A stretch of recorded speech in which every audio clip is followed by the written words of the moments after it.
A partir de agora, pela Folha FM, entra no ar o programa que dá voz à comunidade nometoquense, trazendo para você os assuntos que movimentam nossa sociedade: política, opinião, debates, interação e entrevistas.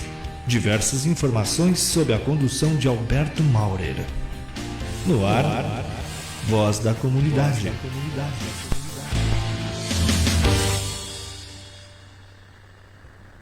Bom dia a todos que nos acompanham para mais um programa da Voz da Comunidade, comigo, Alberto Maurer, o Betinho, conduzindo os trabalhos de um debate sempre importante, a um tema relevante e que possa interferir positivamente no dia a dia da nossa comunidade, levando informação, opinião, tendência do que está acontecendo aqui na região, no nosso município e também a nível nacional, trazendo os principais temas e tópicos para serem debatidos e trazer para a atualidade.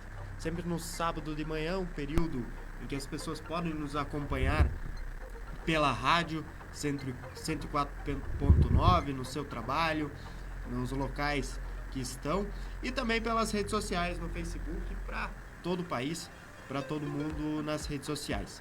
E hoje a gente tem um tema muito relevante nos dias atuais e que sempre está na preocupação e na cabeça de cada produtor, cada pessoa que é ligada ao agronegócio e que também tem um interesse pela economia que nos afeta diretamente a nível nacional e internacional aqui na nossa região.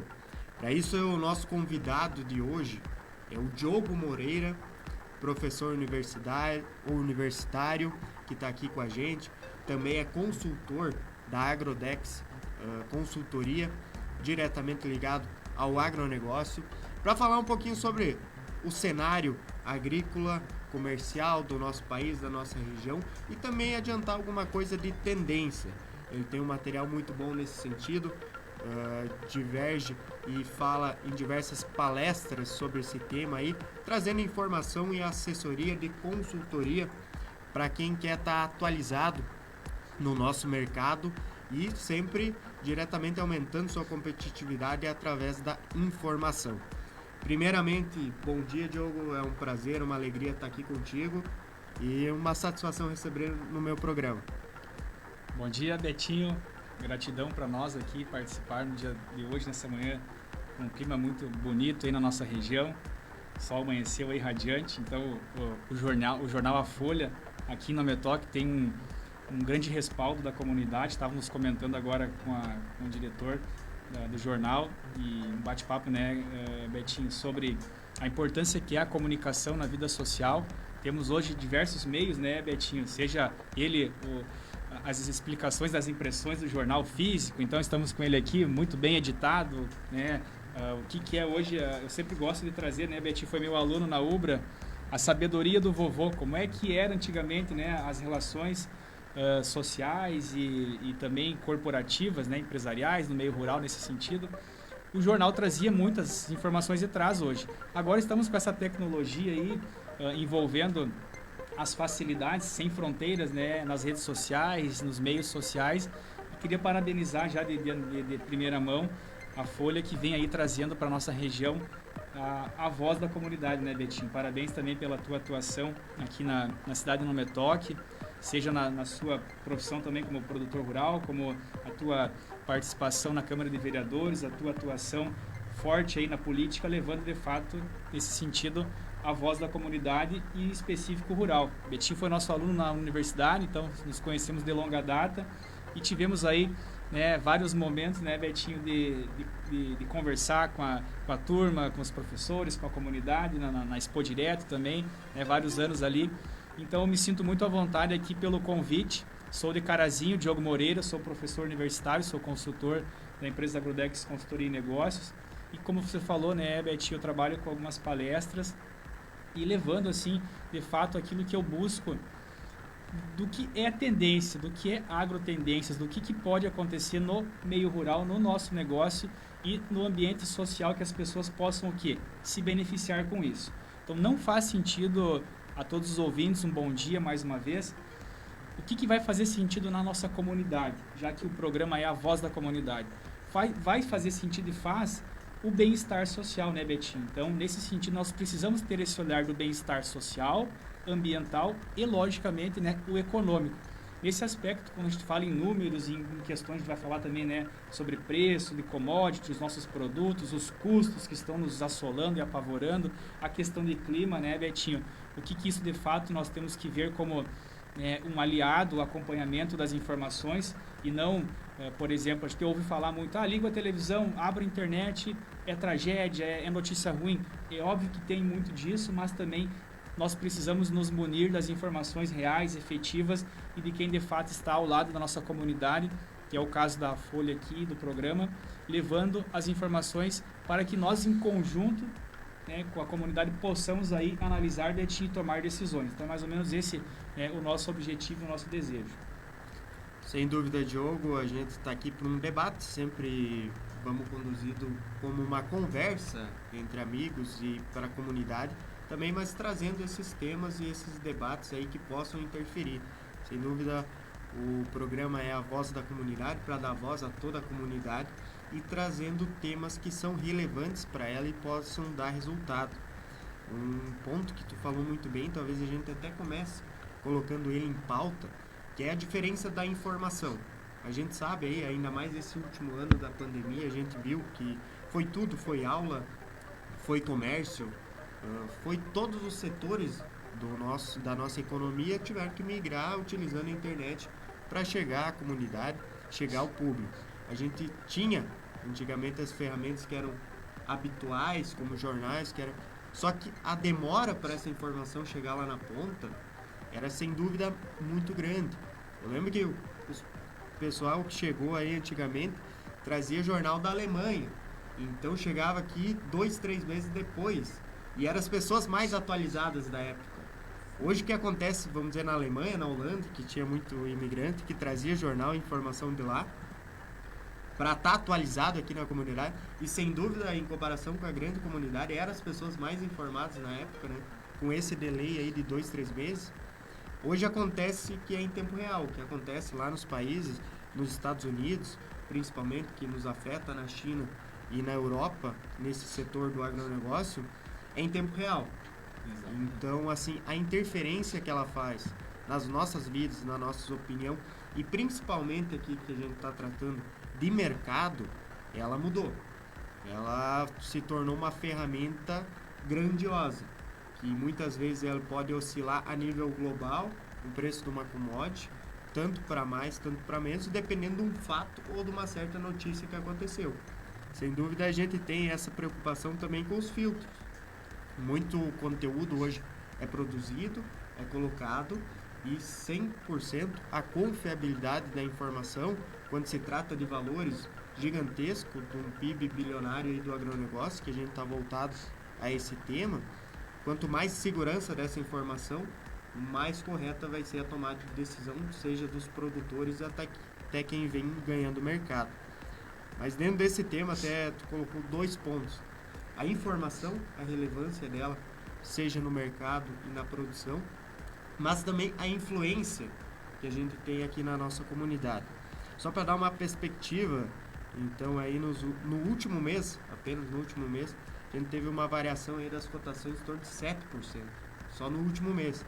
Se a gente for levar no ano passado, a gente teve praticamente quase 100%. Então, assim, se a gente conseguir o maior nível de produtores aqui no mercado de Innometor, no mercado da região, explorando essas altas do mercado, a gente consegue dobrar o faturamento de 100%.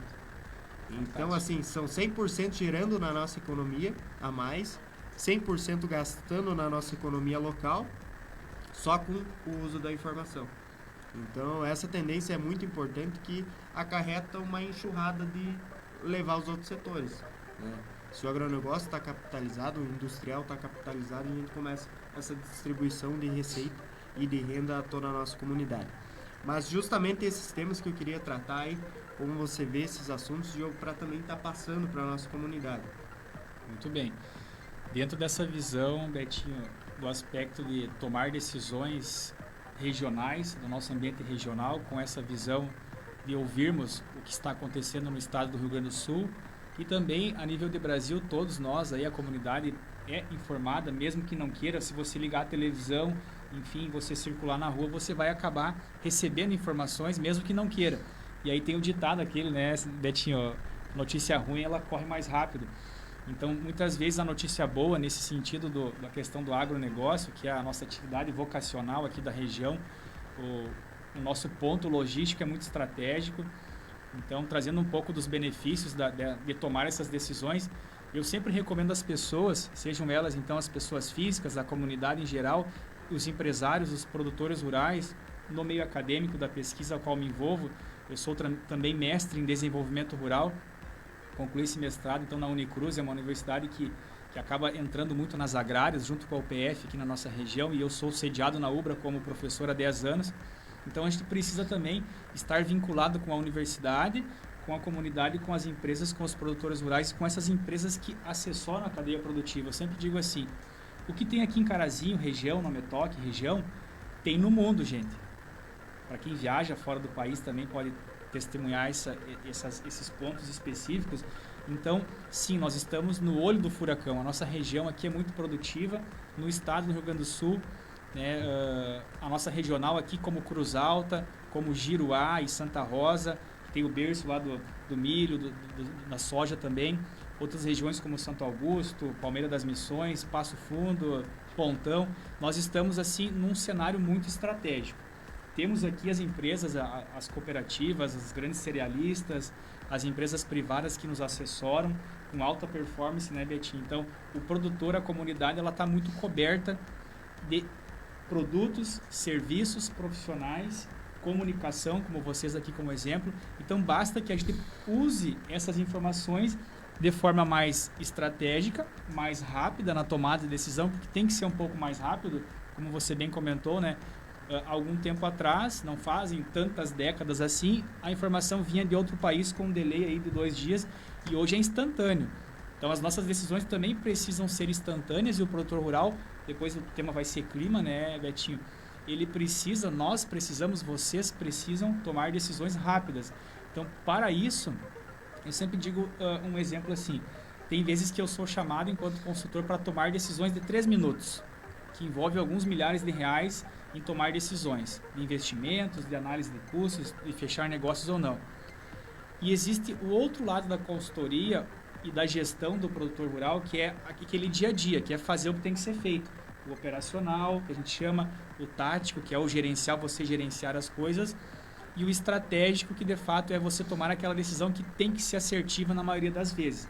Porque todos nós erramos, Betinho, né? Todos nós sabemos que nós temos que errar menos. O segredo do sucesso é as ações nas pequenas coisas, nas pequenas decisões, e você minimizar os erros. Ou seja, minimizar é diminuir os erros e você maximizar os acertos. Isso é ser um grande líder no seu negócio, na sua família, no seu grupo familiar, na sua empresa, na sua lavoura, na sua fazenda. É tomar essas decisões mínimas que vão... É a história do ditado do vovô. Encher, né, de grão em grão o saco. Então, é semear para você colher. E aí, essa importância da comunicação no meio rural, que nós... Basta os produtores rurais abrir o seu celular, eles acompanham ali mercado CBOT, Chicago, Bolsa, né, ações, Bolsa de Valores. Muitas vezes ele não entende de fato, vamos dizer assim, a mecânica da metodologia de como funcionam algumas coisas operacionais desse mercado, mas o estratégico ele está ligado. Então, mexe na inflação, aumenta os preços, corrige tudo, né? Então, Selic, há muitos anos o produtor rural financiava as máquinas agrícolas com juros de 4%, 5%, 6%, juro fixo, gente. Isso só existe no meio rural.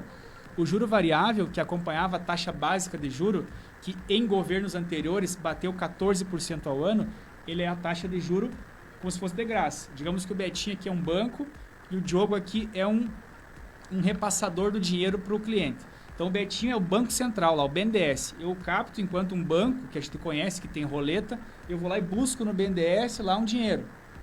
Então, para mim pagar esse custo do dinheiro, eu tenho uma taxa básica de juro. Aí eu vou emprestar, eu vou ter minha comissão, minha margem de lucro para o cliente. Então, eu sou um banco que vou emprestar para um cliente e vou cobrar o spread bancário que se chama, que é a minha comissão, a minha margem de lucro. Então, essa é a forma de um negócio. Então, para mim pegar esse dinheiro e se eu fosse repassar de graça, eu tenho que pagar o banco, BNDES, lá o Banco Central, a taxa básica de juros. Por exemplo, ela já foi 14% ao ano, Betinho, e bateu 2% ao ano nesse ano. Então, digamos que a taxa de juros básica de juros ela esteja em 5%, de graça ela custa 5%. Então, se eu repassasse de graça, o de graça é 5%. Então, é óbvio que daí vai ter o custo. O que eu quero trazer com essa discussão, Betinho? Então, o produtor rural, durante muitos anos, quando a taxa Selic, a taxa básica, estava em 8, 10, 12, 14% ao ano, nós estávamos captando custeio, investimentos a 4, 6, 7% ao ano fixo. Então, muito abaixo do juro. Então, existia o subsídio. O governo pagava esse dinheiro para o produtor rural. Esse dinheiro é um custo de juros. E aí, quando aconteceu da Selic diminuir, 7, 6, 5, 4, 3, 2, o produtor começou a se perguntar, poxa, por que estão me cobrando 6% no juro, seja no investimento, no custeio, 6, 8, 9, 10, teve variações, óbvio, né? Mas um juro fixo é saudável. E a Selic está 2, 3%. Então, cadê o subsídio? Houve essa transformação para nós reorganizar a economia. Mexeu em inflação, taxa Selic, e o produtor rural, com isso, ele enxergou de forma diferente. Poxa, cadê o subsídio? Né? Onde é que está a ajuda do governo para o meu negócio? Ao mesmo tempo que as commodities, que são os produtos, foram crescendo. Como tu bem falaste no início ali, teve situações que a gente pode dobrar o faturamento em determinadas situações pela oportunidade de mercado. Mas a gente sempre diz, você paga um preço para isso. Então, nesse aspecto, a informação ela é muito necessária, que a gente possa interpretar de duas visões, né, Betinho? Aquilo que vem rápido até nós, que ele é veloz, pode haver uma tendência. E geralmente é saudável a tendência comercial. Então, se nós atravessar o comércio de Nametoque aqui, da cidade que você reside, da comunidade, vai ter o comércio ali. Cada um quer vender o seu peixe. Esse é o ditado do vovô. Eu quero vender o que está na minha tabela de preços. Então, eu vou me esforçar e devo fazer com que o meu negócio prospere nesse sentido. Então, eu vou defender os benefícios do meu produto, do meu serviço. Então, há uma oferta muito grande de que as pessoas comprem. Ao mesmo tempo que existe também a oferta de crédito. E aí que eu quero tocar nesse ponto. O crédito rural, ele tem que ser analisado de forma metodológica. Qual seria o ideal, né, trazendo um pouco aos investimentos, Betinho? Existe a Constituição Federal. Se ouve muito falar, né, pessoal? Ouve internet, estão rasgando a Constituição por aí em algumas decisões. Mas se nós pegarmos assim a grande responsabilidade de um governo, gente, não é garantir que o futebol esteja aparecendo na televisão, não é garantir que a novela apareça na televisão, é garantir que nós tenhamos alimentos para sobreviver.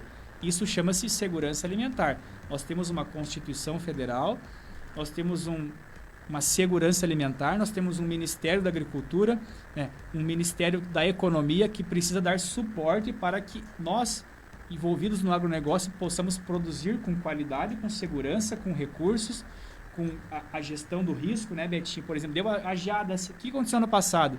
Parece que esquecemos, né? Não, estamos com esse ônus da seca do ano passado, tendo que colocar no nosso caixa e buscar esse valor perdido no passado.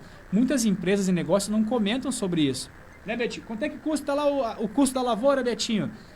Custa lá 30, 40 sacos por hectare de soja. Cada negócio é um negócio, cada realidade é uma realidade. A pergunta vem, eu enquanto um financeiro, como é que tu está calculando aqueles 25 sacos que faltaram da colheita passada? Então, as empresas têm que falar isso também e comunicar para os seus produtores. Gente, o custo é tanto, mas das frustrações anteriores nós temos que colocar uma margenzinha aqui para recuperar esse caixa. Porque negócio se visualiza como um balanço patrimonial de uma empresa. Você tem que trazer o histórico junto.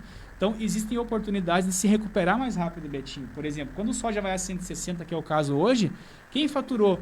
Como você fez um lote? Como que você analisou as informações que muitas vezes têm tendências e vão fazer com que você assine, faça, né, as suas decisões em cima de tendências. Então, essa é a nossa preocupação e quero refletir com vocês aqui de que forma olhar de outro ângulo e tomar decisões baseada em gestão de custos do negócio e também a gestão comercial, que é a venda dos produtos, né? Estão muito valorizados hoje em dia a um preço que está chegando, todos sabem o que é o KCL, o fertilizante, a semente, o dessecante, o fungicida. a prestação de serviços e os preços que as coisas estão aí no mercado afora, seja o que for, né? Estávamos falando de impressão colorida ali, os custos que estão, né, avançando. Toda a matéria-prima, a justificativa foi a pandemia e explodiu, foi nas alturas. Existe então um risco Brasil, um risco pandemia que vem agora a ser colocado na mesa, a ser pago esse preço. Então, estamos vendo aí alguns insumos rurais dobrarem de preço, 70% a mais, 50% a mais. Então, isso é preocupante, porque precisa agora analisar diferente, né, Betinho? Não é só olhar para o saco de soja R$ 160, para o valor do saco do milho, né, a R$ 90 e R$ 82 o trigo, a preço de pedra hoje, né? É isso aí, Diogo. E aqui a gente colocou muito bem, aqui na região a gente ainda tem uma caminhada que vem numa frustração. No ano passado, além de uma produção recorde no nosso país, aqui a região foi muito prejudicada. Então o Planalto, que eu falo Alto Jacuí, Planalto, que tem historicamente uma produção mais estável, pelo menos aí uma questão de 7, 8 anos, sem frustração, foi uma das poucas regiões do país que teve uma frustração. Então a gente ainda vem nessa recuperação para esse ano. Felizmente a gente teve uma safra muito boa, como tu colocou aí de outras regiões. Talvez outras regiões já tenham um histórico um pouquinho mais propenso a essa questão, como a região das Missões, mais da fronteira, que talvez não eram regiões adaptáveis para a cultura de soja e começaram a se adaptar, até a região mais baixa ali, que era tradicionalmente de arroz, por conta do mercado, acabou migrando para a soja, por relação custo-benefício. Então são áreas que têm um risco muito maior. Aqui, por todo esse assessoramento, como tu falou, a gente diminui ao máximo o risco e quer aumentar a lucratividade. E nessa tendência aí veio essa dobrada de preços, pandemia, insumos também acompanharam esse mercado. A gente sempre falou até em outros programas, a gente teve algumas commodities como milho, trigo, soja, teve uma elevação muito grande. Consequentemente, até uma questão de mercado, veio os insumos, seguiram esse padrão. E aí o que aconteceu? Culturas da agricultura familiar acabaram não seguindo o padrão de elevação, mas o padrão de elevação dos insumos afeta também esse mercado. Então isso que a gente até comentou com o presidente, com o Michael aqui do Sindicato dos Trabalhadores Rurais, talvez fomos a nível talvez nacional uma das áreas mais prejudicadas. E tu comentou uma coisa que a gente analisou também no plano safra. Quando a gente tinha uma Selic ali, vamos arredondar para 12%, a gente conseguia trabalhar na agricultura familiar com juros de até 2%. Então, essa diferenciação aí de reajuste que foi colocado, de o governo suprir ali de 10%. Hoje a gente tem aí trabalho de 4,5% a 6,5% para a agricultura familiar, com uma Selic estava 2% até ano passado, agora volta uma tendência de alta. Então agora sim se volta a subsidiar a agricultura familiar. E esse acompanhamento a gente queria ter. Até os tetos, como tudo aumentou, para ter essa equiparação, para o produtor conseguir se manter. Mas realmente foi isso. Eu até gostaria, assim, para fechar o primeiro bloco, a gente conceituar um pouquinho o que aconteceu nesse último ano, que talvez foi de maior oscilação, pelo menos nacional, no preço das principais commodities que são trabalhadas aqui e também os principais fatores que fizeram essa elevação aí dos insumos que são utilizados. Muito bem. Então, nesse contexto, muito bem colocado, Betinho, eu queria citar aqui um evento que eu participo há 4 anos, por estar envolvido no meio acadêmico e também na consultoria. Como você bem sabe, a minha formação também é na área dos números, né? Então, a gente faz muitos cálculos nesse sentido, então a gente acaba aqui buscando compartilhar com as pessoas, com as instituições, o nosso conhecimento nesse aspecto para que a gente possa crescer nossas tomadas de decisões. Eu participo então do chamado evento Campo Futuro. Então todos os anos o Ministério da Agricultura solicita que sejam calculados os custos de produção das regiões mais produtivas, vamos dizer assim, entrando soja, milho e trigo. Então nesse cinturão de produção nacional, dentro do Rio Grande do Sul, esse evento chamado Campo Futuro, que é o relatório que traz os custos sempre do fechamento do ano anterior. No Rio Grande do Sul temos 5 regionais. A primeira regional a ser calculada é a nossa, em função da nossa pujança, que como também se colocou também, né, que estamos aqui com áreas nobres, clima muito adaptado às nossas culturas de verão, inverno, enfim, e para poder diversificar e gerar novas rendas, tanto para a agricultura familiar, médios produtores e demais produtores, tanto que, né, no Estatuto da Terra não existe grandes produtores, existe a agricultura familiar, né, que seria a pequena agricultura, o agricultor tamanho médio, digamos assim, né, e depois tem os demais, e os demais são os maiores. Hoje, se me perguntar assim, Diogo, vamos tirar o grupo MAGE da produção de soja, o que vai acontecer nos números no Brasil? Vamos quebrar? Não, o grupo MAGE representa 1% da produção de soja no Brasil. Então veja o tamanho que é a agricultura familiar, ela representa 65% de todo esse conglomerado produtivo. Então sim, produtores rurais, pequenos, médios e grandes, vocês são a força desse país, esse PIB que é tão conhecido internacionalmente também, a força está inicialmente na agricultura familiar. Aí esse relatório, ele nos chama para calcular os custos de 5 regiões do estado do Rio Grande do Sul. E nós começamos com Carazinho região, lá dentro do Sindicato Rural. Um abraço para o Sindicato Rural de Carazinho, que sempre nos convida. Então, feito esses cálculos, eles chamam a comunidade empresarial, acadêmica e os produtores rurais para dialogar como foi os custos. E olha só a surpresa que vem. Às vezes as pessoas dizem assim, Betinho, custa 30 sacos por hectare, antes da pandemia, por exemplo, né? É uma lavoura de soja. A gente vai sempre desvendando nas planilhas, né? E aí vem a USP, a Exalc junto para calcular isso, vem o Senar, vem a CNA, vem os sindicatos rurais.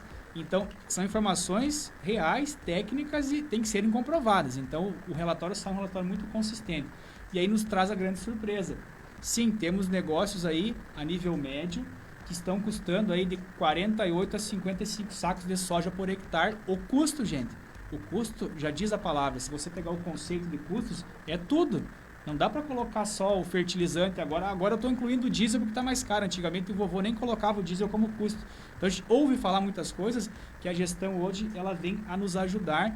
Então a identificar, gente. Então nesse sentido, os custos, sim, eles estão já rompendo a barreira dos 50 sacos por hectare de forma muito natural, independente do tamanho do negócio. Aí nesse aspecto, para responder a tua pergunta mais direta e para os ouvintes vincularem e raciocinarem conosco, quais são as grandes variáveis que fizeram oscilar tanto? Obviamente que, eu sempre dou esse exemplo, pega um elefante caminhando, né?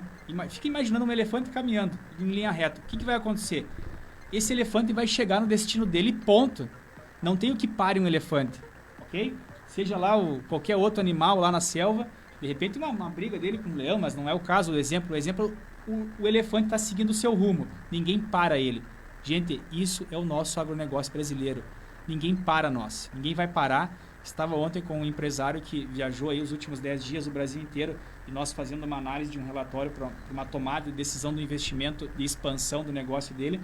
E ele disse que o Rio Grande do Sul ele está crescendo, só que os outros estados estão mais rápidos, estão mais velozes, estão com outros olhares. Está acontecendo coisas com bastante velocidade em outros estados, como o Paraná, ou lá no Centro-Oeste, enfim, ele foi até o Norte. Então ele veio um pouco preocupado, assim, Diogo, nós temos que conversar mais aqui no Rio Grande do Sul, nós temos que buscar mais oportunidades, até mais uma vez, dando um feedback aqui, parabenizo vocês, então nós temos que trazer as informações para abrir a nossa visão, sair da caixa. Então essas várias variáveis, o Brasil com esse mote ambiental, depois a gente vai entrar um pouquinho ali, né? O que aconteceu, gente, com o CAR? Eu preciso trazer essa informação porque vocês vão entender melhor. Antes do CAR, foi no governo Dilma, o produtor, né? Você como produtor rural também, né, Betinho, tem essa consciência. Meu Deus do céu, esse governo vai prender nós. Vem buscar prova na lavoura com esse cara e vai querer depois nos colocar na justiça e vai dar um problemaço. Então o produtor rural ficou muito receoso com essa questão de fazer o CAR e aceitar tudo isso. Certo, vencemos esse desafio, o CAR foi prorrogado, georreferenciamento, etc, etc. Aí agora, beleza, o produtor tinha uma fotografia que a gente chama, o vilão brasileiro.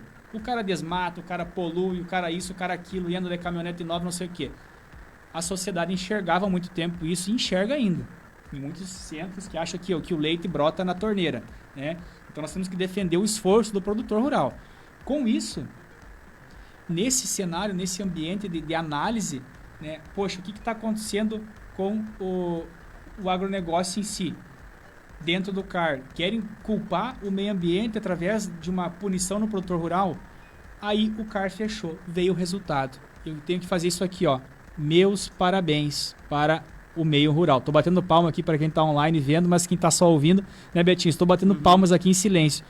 O CAR apontou que as propriedades rurais estão preservando, em média, 25% entre APPs, reserva legal, dentro das matrículas de vocês, produtores rurais. Meus parabéns. Então, o que aconteceu foi um resultado acima do esperado em benefício do produtor rural. Então, o que está acontecendo? No mundo, não existe isso. Uma preservação igual a que os produtores rurais brasileiros têm nas suas lavouras, nas suas fazendas. Então, isso traz o quê? Performance, pujança, destaque ambiental para nós, produtores rurais da cadeia produtiva. E isso precisa ser dito. Eu sempre digo assim, ó, o produtor rural brasileiro tem que ser colocado no palco do evento. Por muitos anos ele ficou lá, sentado lá atrás, olhando o evento acontecer, o Brasil crescer. Não, o produtor rural precisa ir para o palco, Betinho, do evento. Ele é a estrela, ele é a atração, ele preserva. Então, muitas informações, muitas instituições, algumas empresas não gostam de divulgar isso. Então, essa força ambiental de preservação agrega valor. Então, outros países, respondendo a algumas variáveis internacionais, não querem que esse elefante se destaque, principalmente no meio ambiental. E isso nos traz performance de valorização de preço. Então, nós temos que entender que a questão ambiental, ela interfere, que envolve o clima nesse sentido também. As projeções vocês bem lembram, né, que tivemos aí no pós-safra de frustração, toda aquela conversaiada do laninha, não chove, não chove, não chove. O que aconteceu, gente? Colhemos bem na nossa região, graças a Deus, a esses preços. Então, temos que filtrar o que está nas informações tendenciadas, inclusive multinacionais. Elas têm que ter essa responsabilidade de entender, né, que as informações que elas trazem, elas tendenciam muito. Então, que sejam ao extremo responsáveis. Então, essa é a nossa preocupação aqui na comunidade, a voz da comunidade, que nós entendamos que essas variáveis mexem no nosso dia a dia, no nosso contexto familiar. Por exemplo, a pandemia fez com que as pessoas ficassem mais em casa. Obviamente que o consumo do arroz, do leite, de algumas carnes, né, explodiu. Então, essa variável de oferta e demanda. Se agora, né, Betinho, a entre safra da melancia e deu um desejo de comer melancia, vai pagar mais caro, não tem melancia para vender. Agora, quando tem o caminhão da melancia em cada esquina na nossa cidade, é a oferta da melancia, o preço diminui. Isso é uma equação matemática, gente. É a lei da oferta e demanda, então isso é lógico. Então, a gente sempre soube que, geralmente, no segundo semestre, vender as commodities, seja, né, o soja ali, a tendência do preço é mais alta. Mas o mercado ele vai se moldando à necessidade de abastecimento mundial. Então, nós somos, digamos assim, o lado mais fraco, o produtor rural, da relação preço. Então, por isso que nós temos que estar atento às notícias. Então, repetindo, questões ambientais, questões de clima e, óbvio, gente, nós nem vamos perder muito tempo nesse contexto político, vamos dizer assim, de nível nacional, Betinho, porque a gente sabe que varia muito o risco político. Nós temos que se preocupar da onde tirar dinheiro para pagar a dívida do auxílio emergencial, ok? Vou dar um exemplo bem prático. Durante 3 a 4 anos, o governo se mobilizou para fazer a reforma da Previdência, a reforma trabalhista, né? Vai economizar aqui. Então, se tu pegar um número, não precisa entender o número, vou trazer um percentual. A economia de 10 anos das reformas que foram conquistadas, isso é uma conquista, mais ou menos nesses 2 anos da pandemia, nós vamos utilizar 80%. Então, olha só, todo um esforço para economizar durante 10 anos, nós vamos usar agora, estamos usando 80% desse valor, que nem existe ainda na economia de 10 anos, né, Betinho? Então, o que vai acontecer? Nós estamos gastando e vamos gastar com a pandemia, que é uma situação de saúde pública, ponto, tem que ser feito e acabou. Então, esse é o risco Brasil, essa é uma variável também que está oscilando nas commodities, nessa oferta e demanda, e existe o mercado especulativo, obviamente que muitos negócios, muitas empresas entram também especulando nesse aspecto, em cima do contragolpe político, a gente chama. Então, em vez de alguns poderes dos 3, né, Betinho, que entende muito de política, muito mais do que eu, inclusive, o legislativo, né, o judiciário, e o terceiro é o legislativo, executivo e judiciário. Eles precisam andar em em harmonia. Então, é judiciário tomando decisão administrativa, é lei que não funciona em executivo, legislativo que não tem força hoje, e um Senado, por exemplo, que não está fazendo o que tem que ser feito. E aí, como é que fica essa interrogação para o meio rural? Aí participamos de um evento essa semana de 2 grandes instituições, 3 dias um evento, Betinho, e outro, um evento virtual também. Vamos citar os nomes aqui, é importante, é público. Então, o BRDE trouxe o tema sustentabilidade, energia renovável, durante 3 dias na semana passada, e a Singenta Digital trouxe o On Agro, né, 2021 também, com uma performance extraordinária, participantes de outros países trazendo a tendência. As grandes tendências que eles trouxeram, gente, qual foi? Sustentabilidade, educação e inovação. Então nós estamos tocando em 3 pontos aqui. O que é a educação?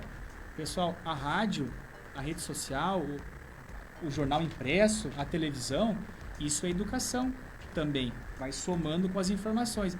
Eu tenho que ter melhor educação com as informações para me enxergar esse ambiente ambiental, buscar inovar da melhor forma, inclusive na gestão. Precisamos fazer coisas novas, Betinho. Então, às vezes, algumas coisas que o vovô fazia, que o papai fazia, se nós fizermos agora, não vai dar muito certo.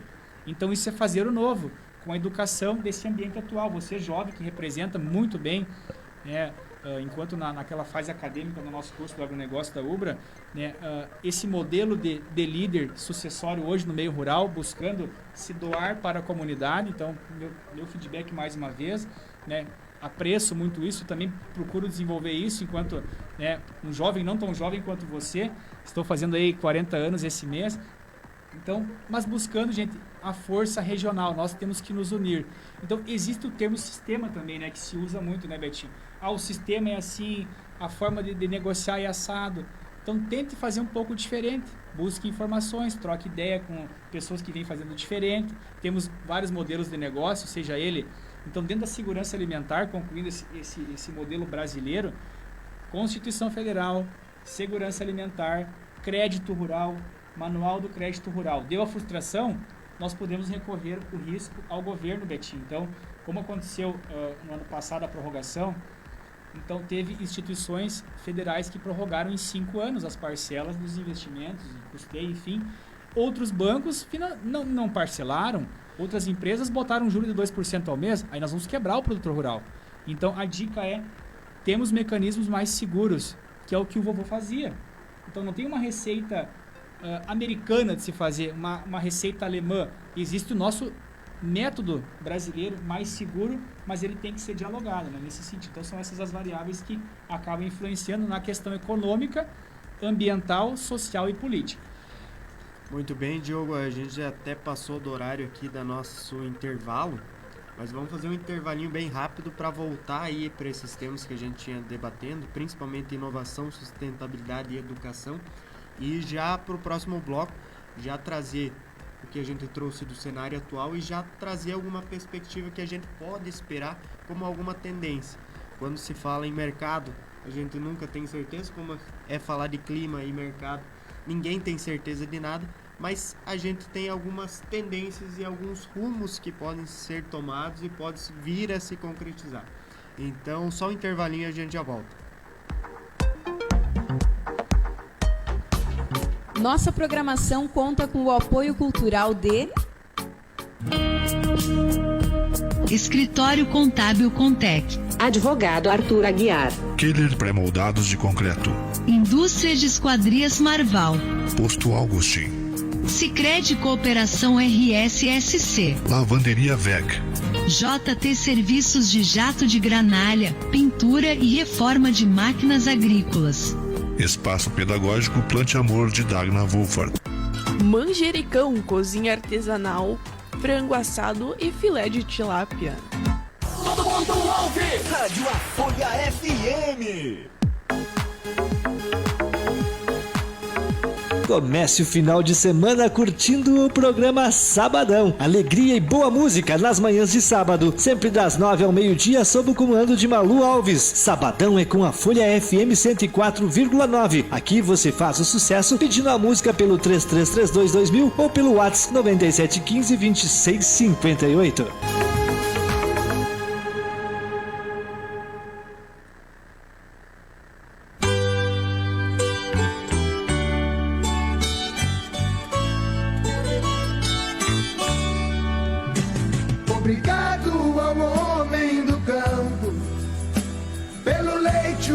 café e o pão.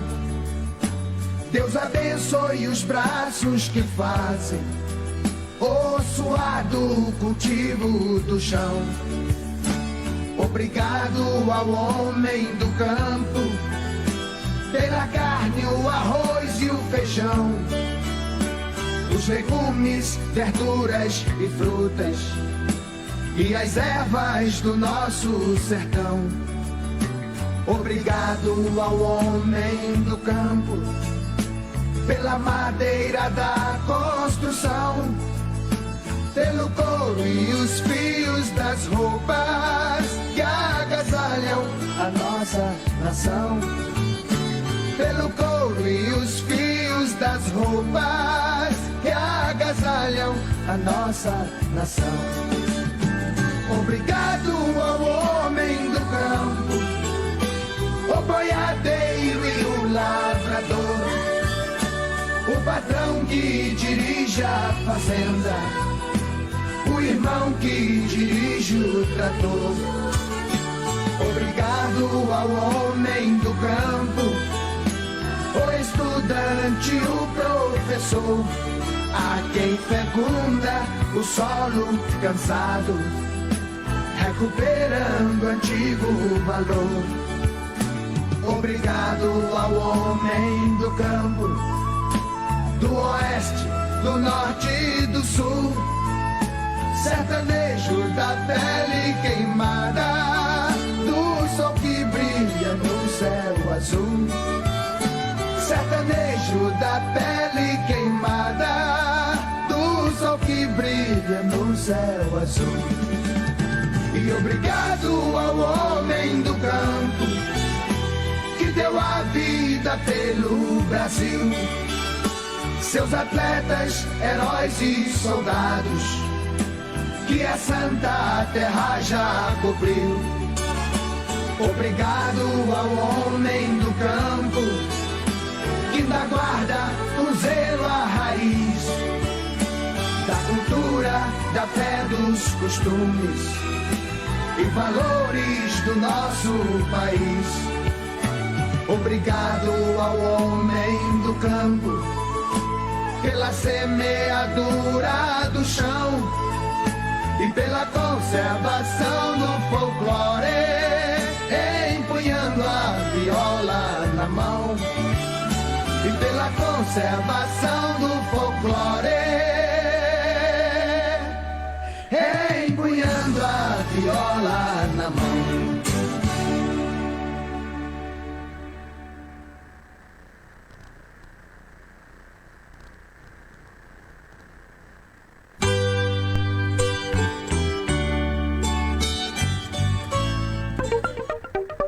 Retornamos aqui para a Voz da Comunidade para dar sequência nos debates aqui com o Diogo Moreira, consultor de agronegócios aí da Agrodex Consultoria aqui no município de Carazinho, que também assessora toda a região, para trazer os temas que a gente vinha desenvolvendo aí, tratando de mercado, cenário agrícola do nosso país, da região do nosso estado, e alguns temas relevantes também para tomar de decisão, para a organização futura, que foram trazidas, e dentro disso ele citou 3 palavras simultaneamente importantes que foram colocadas já a nível nacional por questões de agências financeiras, organizacionais, que podem vir a agregar ainda mais o nosso agronegócio. Se trata da inovação, que a produção vai se inovar cada dia mais, como eu digo, e através da educação, do conhecimento. Não existe inovação sem o conhecimento, é uma prática interligada. Eu digo aqui já envolto toda a produção, que a gente sempre colocava e tratava nos nossos debates, quando a gente até conversava em aula. O país é muito eficiente dentro da porteira e o produtor cada dia busca mais inovação, busca mais área. Como tu falou, o estado talvez esteja crescendo, mas não tanto, porque produtores que aprenderam aqui estão desbravando todas as regiões do nosso país para produzir. A gente tem um grande comitiva chegando lá em Roraima, na última ponta do país, e esse cenário vem se tornando padrão. Esse desenvolvimento, onde tem área para plantar, o produtor está lá agregando tecnologia, agregando eficiência para produzir mais com menos. Ser eficiente, na produtividade e também na questão da rentabilidade para ele poder desenvolver suas atividades. E é a questão da educação. Eu já junto essa questão da educação, da produção com o Risco Brasil. Então eu te digo assim que nada foge da política no nosso país, que falou do Risco Brasil, da nossa economia, do que foi economizado nos últimos anos, foi alocado agora. E essa inovação que a gente tem na região produtora, no quem produz, ela tem que certamente se tornar eficiência no poder público. Aí sim a gente vai caminhar junto, e é nisso que a gente sempre acredita, como eu vejo aí como produtor também, envolvido na política, mas se a gente não basear na educação e na inovação, na coerência, de realmente escolher nossos representantes, seja a nível estadual, federal, municipal, com a capacidade de pensar, de escolher o melhor para o nosso país, talvez a nossa produção não vai ser daquela forma que a gente gostaria. Tudo é interligado. E o Risco Brasil, infelizmente, vem aumentando, tem essas questões que até tu colocou, entrou na política. A gente tem essa determinação que o judiciário muitas vezes, que não é o que fecha as contas, é o que recebe, intervir em decisões administrativas e impede muitos avanços, como de certa forma tem esse jogo e esse atrito hoje nacionalmente entre as casas e os poderes nacionais, que vem atrasando e vem, infelizmente, tirando a nossa competitividade. A gente até viu aí essa semana, em uma semana foram votadas no Congresso Nacional 2 vezes a volta das coligações. Então a gente gostaria que temas econômicos que fossem benéficos tivessem a mesma agilidade. É isso que a gente espera, é isso que a gente busca, porque se tivesse a mesma agilidade e uma reforma tributária que pudesse descentralizar um pouco os recursos, que pudesse ter uma visão política um pouquinho mais heterogênea da necessidade de cada região.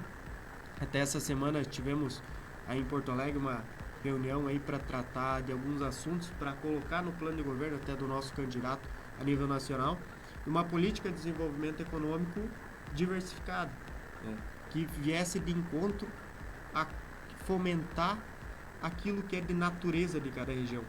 É isso que a gente tem um país aí continental. Nem todo mundo produz como o Planalto produz, como o Alto Jacuí produz, região ali para baixo.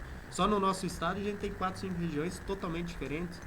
Então a gente não pode ter uma política que seja econômica ou de agronegócio lá para o sertão nordestino, que a gente queira forçar ela a se adequar aqui para o Alto Jacuí, que é uma produção totalmente diferente, a gente forçar a mesma daqui se encaixar lá. Então é essa uma questão de visão. E até um tema que eu queria retornar aí para o Diogo, é a questão da sustentabilidade. A gente viu aí o produtor sempre quando fala sustentabilidade, essa questão sempre tem o pé atrás. E por muitos anos teve. Mas acontece que o quê? O produtor brasileiro preserva, é a produção mais eficiente e sustentável do planeta, sem dúvida. E o que a gente vai falar? A grande massa, a população global, já vê sustentabilidade e a questão ambiental, essa consciência ambiental, como um fator de decisão no consumo. E o que a gente vai fazer? Vai deixar guardada essa nossa preservação, escondida lá no fundo da granja? A gente tem que mostrar para o mercado consumidor. O mercado de orgânicos, acreditando ou não na questão do aquecimento global, dos agroquímicos, da utilização, é um mercado que surgiu com uma força gigantesca, principalmente em grandes centros, que tem um mercado consumidor, que se voltou a um olhar específico para esses temas. A gente já tem aqui, até na região metropolitana, produtos que são comercializados com o dobro, triplo do preço, por uma questão de produção mais sustentável. Vamos dizer, a dúzia do ovo é vendido pelo dobro, triplo do preço, porque as galinhas são soltas, pela qualidade. Então eu te digo, acredito, não acredito, isso é uma questão interna de cada um. Só sei que o mercado consumidor de produtos que visam a sustentabilidade, o bem, tanto florestal quanto a fauna e a flora, e a bem-estar animal, vem crescendo. É uma tendência, até pode complementar isso, Diogo. Muito bem.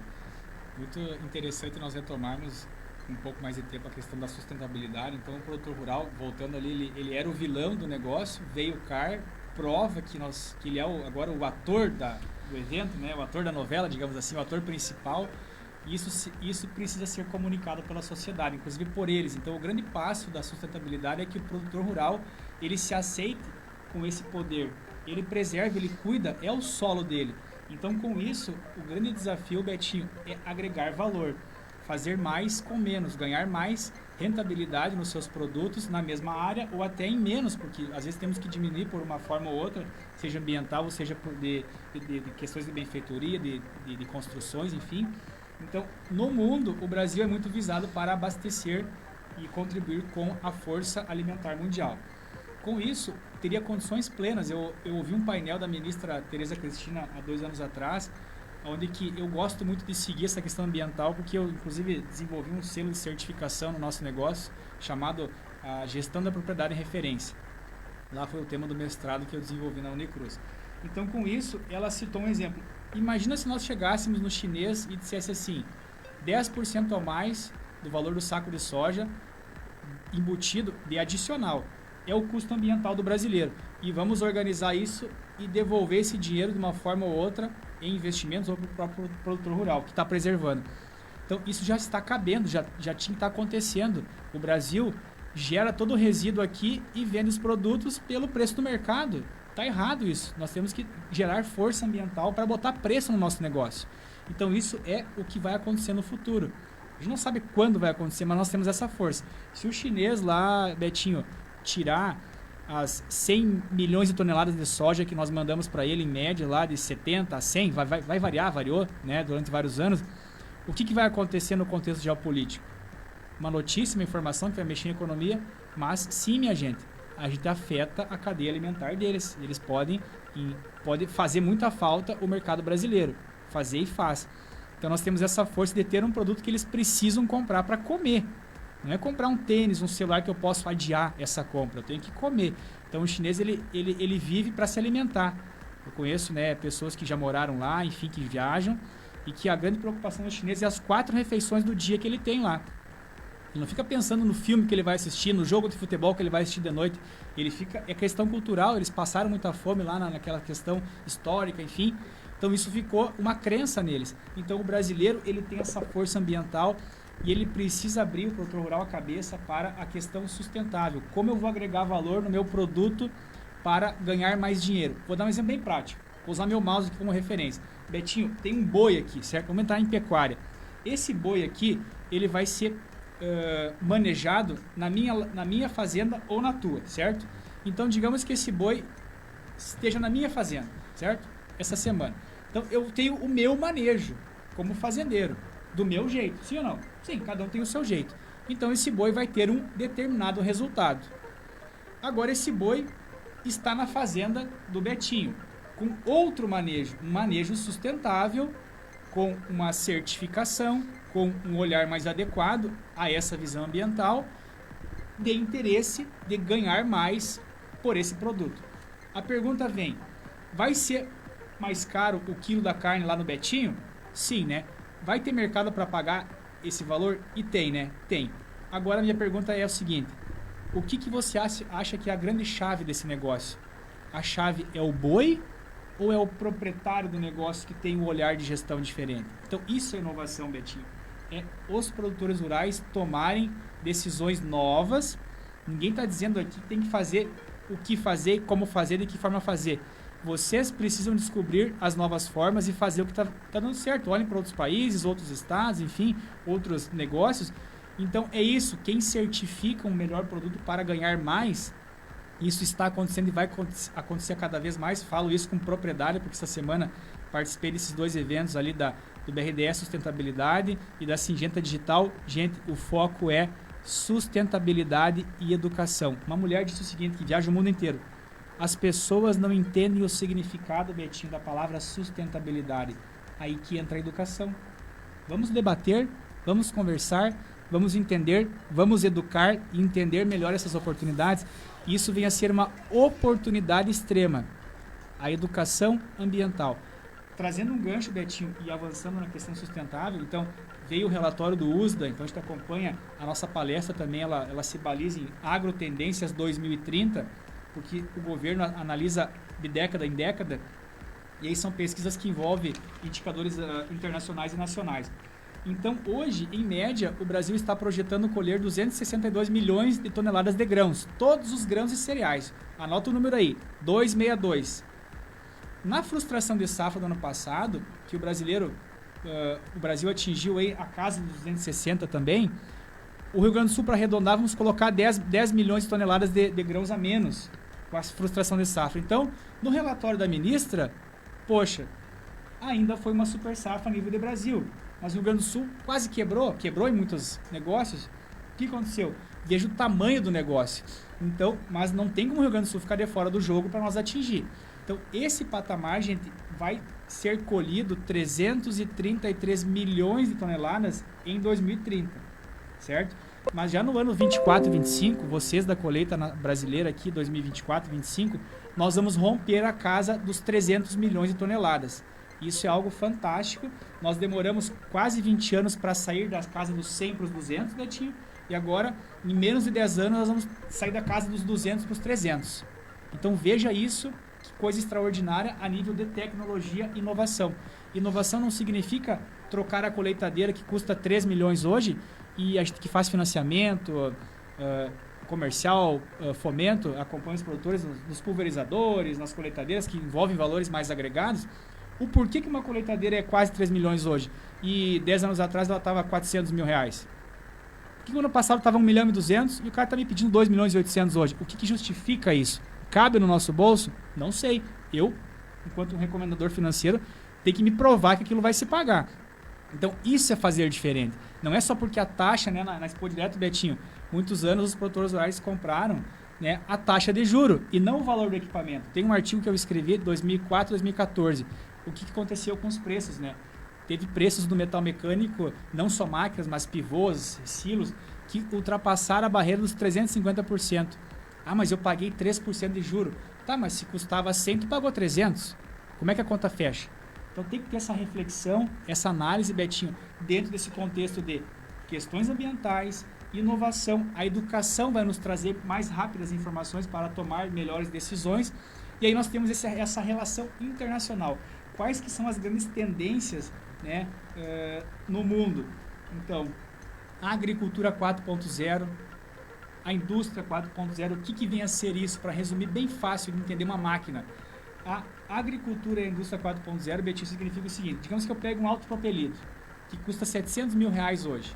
Todo mundo conhece, temos fábricas próximas aqui, né, independente de marca, a nossa região tem todas as marcas e é isso, o mundo inteiro está aqui. Essas máquinas que custam 700 mil reais, por exemplo, certo? Mas, às vezes, uma lavoura de 200 hectares e uma de 800 hectares estão usando a mesma máquina. Então, o que acontece? Tem coisa errada aí. Está ocioso de um lado e está defasado do outro. A agricultura 4.0 a gente chama de customização. O produto que é enxuto para aquele negócio. Então, eu teria que ter 3 máquinas diferentes, no mínimo, para áreas de 200 a 800. E, de repente, estou tendo uma. Estou dando um exemplo. A gente sabe que os mix são grandes. Então, é isso. É a customização. A agricultura 4.0 é customizar, principalmente na indústria 4.0, a necessidade real do produtor para dar viabilidade. Eu não tenho como colocar uma colheitadeira de 2 milhões e 800 numa lavoura de 600 hectares. Não está entrando a conta. Então, tu pode relacionar o que é 200 hectares, o que é 1.000, o que é 2.000, o que é 3.000. Então, nesse aspecto, o grande desafio, o preço está na mesa, Betinho. Dos insumos estão aumentando, o maquinário, a pandemia, o ferro, Gerdau, pandemia, ferro, Gerdau, isso, aquilo, porto, navio, tudo é uma desculpa também. Mas isso tem que vir ao fundo, o que de fato a sociedade precisa se unir e tomar decisões racionais. Compro ou não compro? Sigo esse sistema ou não sigo? O que é melhor para mim, para minha família, para o meu negócio, para minha cadeia de relacionamentos, para minha região? Então esse é um contexto, né, da tendência. Aí o Brasil ele vai ser o maior produtor de tudo de 2025 para cima. Tudo que você imaginar de produção no mundo de abastecimento alimentar vai ser produzido aqui no Brasil e não tem quem segure esse elefante. Então veja a oportunidade de produtos com qualidade, produtos rastreados, e o foco é certificar a propriedade rural. Quem que é a propriedade rural? É o solo, é o clima, é as suas benfeitorias e o líder que está conduzindo esta visão nova de gestão. A cadeia produtiva que está ao redor, gente, são suporte. Elas não têm que ditar o nosso negócio. Grave isso. A cadeia produtiva é suporte do produtor rural, que tem a performance ambiental, o cadastro ambiental rural e é o ator da novela. Repito, as empresas são o suporte, não tem que ditar o negócio. Então tenham cuidado com isso. É uma reflexão muito avançada, porque a gente tem um sistema, às vezes, muito fechado na forma de negócio. Isso precisa mudar um pouco. É isso mesmo, Diogo. Pegou algumas informações aqui que eu até ia te colocar. A questão do relatório, tanto da Conab aqui no Brasil e lá da USDA nos Estados Unidos, que estima sempre a produção e faz essa estimativa praticamente frequentemente para mensurar a questão de mercado. Essas informações são jogadas aí a nível de informação em diversos países e é um grande suporte para a oscilação de preços. Como a gente viu até essa última semana, saiu do lado dos Estados Unidos, até 2, 3, ficou essa questão aí com a estimativa de produção e já viu um meximento na cotação das commodities. Então isso é uma questão que influencia diretamente antes mesmo de acontecer. As perspectivas, as formas que elas são feitas, vem alterando cada dia mais, e essa exatidão, retidão nas informações vem sendo um fator fundamental. E outra questão que eu coloco, que tu comentou muito bem, é a questão da maquinização do produtor. A gente teve aí um período em que o pequeno produtor teve essa condição de adquirir equipamentos, melhorar sua produção, e a gente já vê, infelizmente, pelo menos no cenário atual, um setor reverso.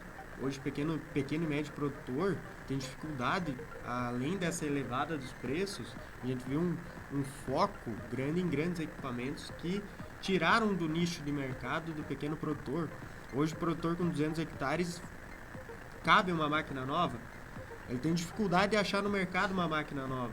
Trator até ele consegue, uma colheitadeira, se ele vai comprar nova, o que vai acontecendo? Ele vai começar ficando para trás no tempo, vai começar usando menos tecnologia. Isso é uma questão, como tu falou, a indústria 4.0, para ir sanando essas dificuldades.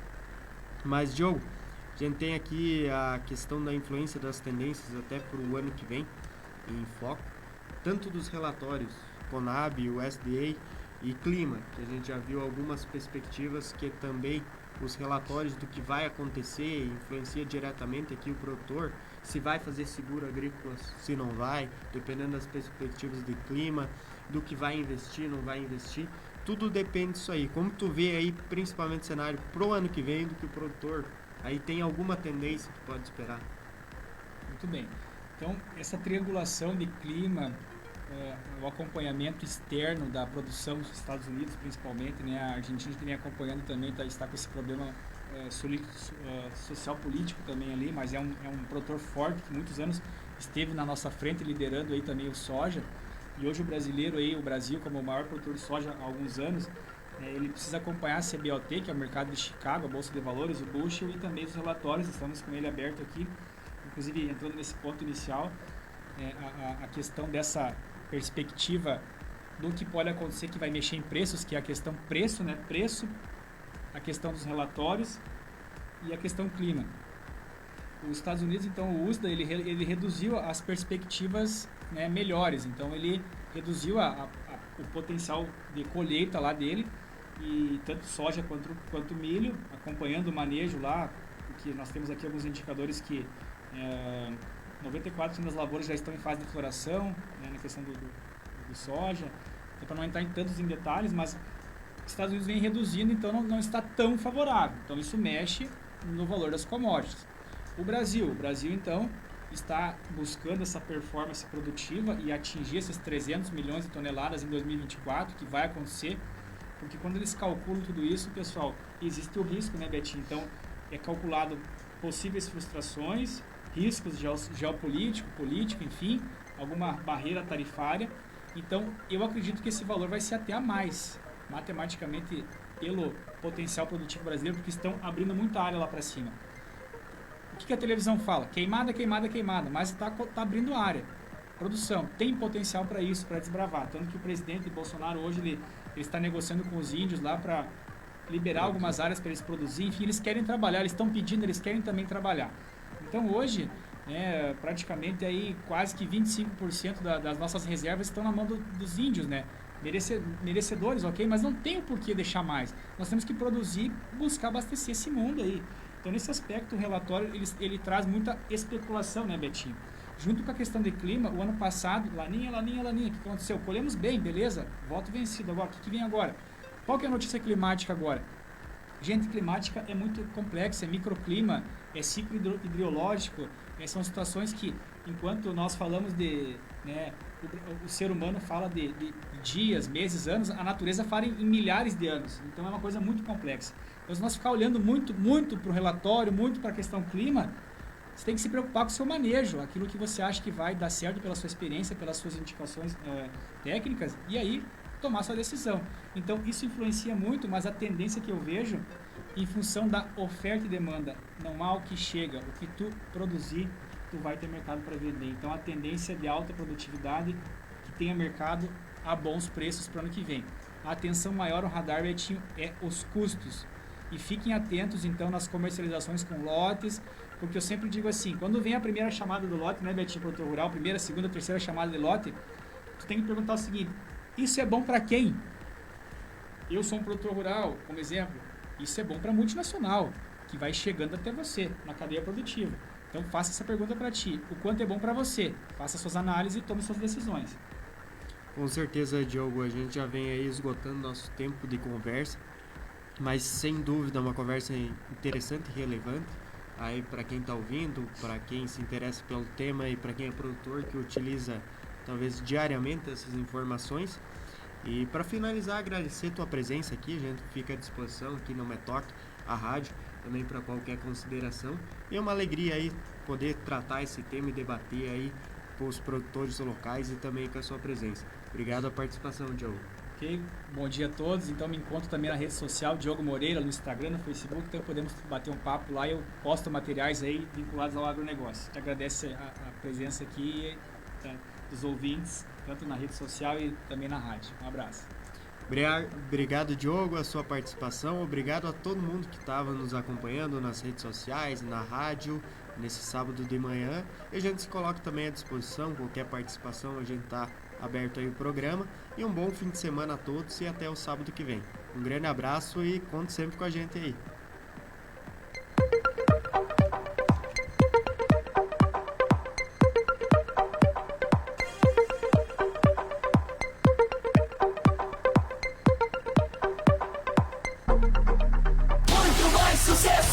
Rádio A Folha FM. Muito mais sucesso! Rádio A Folha FM.